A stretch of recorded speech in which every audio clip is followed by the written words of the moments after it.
ಪ್ರಭು ಕ್ರಿಸ್ತರಲ್ಲಿ ನನ್ನ ಒಲುವಿನ ಸೋದರ ಸೋದರಿಯರೇ, ಇವತ್ತಿನ ಶುಭ ಸಂದೇಶ ಯೋವಾನ ಅಧ್ಯಾಯ 13 ವಾಕ್ಯ 21 ತಿಳಿಸುವುದೇನೆಂದರೆ, ನಾನು ನಿಮಗೆ ಹೇಳುತ್ತೇನೆ, ನಿಮ್ಮಲ್ಲಿ ಒಬ್ಬನು ನನಗೆ ದ್ರೋಹ ಮಾಡುವನು. ಚಿಂತನೆ: ಯೇಸುವಿನ ಈ ಮಾತುಗಳು ಆಳವಾದ ದುಃಖ ಮತ್ತು ಪ್ರೀತಿಯಿಂದ ಪ್ರತಿಧ್ವನಿಸುತ್ತದೆ.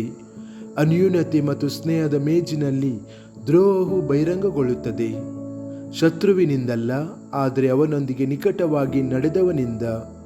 ಈ ಕ್ಷಣವು ನಮ್ಮನ್ನು ಒಳಗೆ ನೋಡಲು ಆಹ್ವಾನಿಸುತ್ತದೆ. ನಾವು ಸತ್ಯ, ಪ್ರೀತಿ ಅಥವಾ ನಂಬಿಕೆಯಿಂದ ದೂರವಾದಾಗ ಅದು ನಮ್ಮ ಸ್ವಂತ ಜೀವನದಲ್ಲಿ ಇರುತ್ತದೆ. ಪ್ರಾರ್ಥನೆ: ಕರ್ತನಾದ ಯೇಸುವೆ, ನೀವು ನನ್ನ ಹೃದಯವನ್ನು ತಿಳಿದಿದ್ದೀರಿ.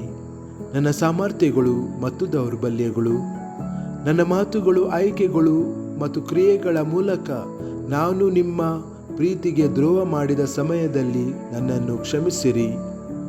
ನಿಮಗೆ ನಂಬಿಗಸ್ತರಾಗಿರಲು, ಸತ್ಯದಲ್ಲಿ ನಡೆಯಲು ಮತ್ತು ನೀವು ಪ್ರೀತಿಸಿದಂತೆ ಪ್ರೀತಿಸಲು ನನಗೆ ಕೃಪೆ ನೀಡಿರಿ. ಆಮೆನ್.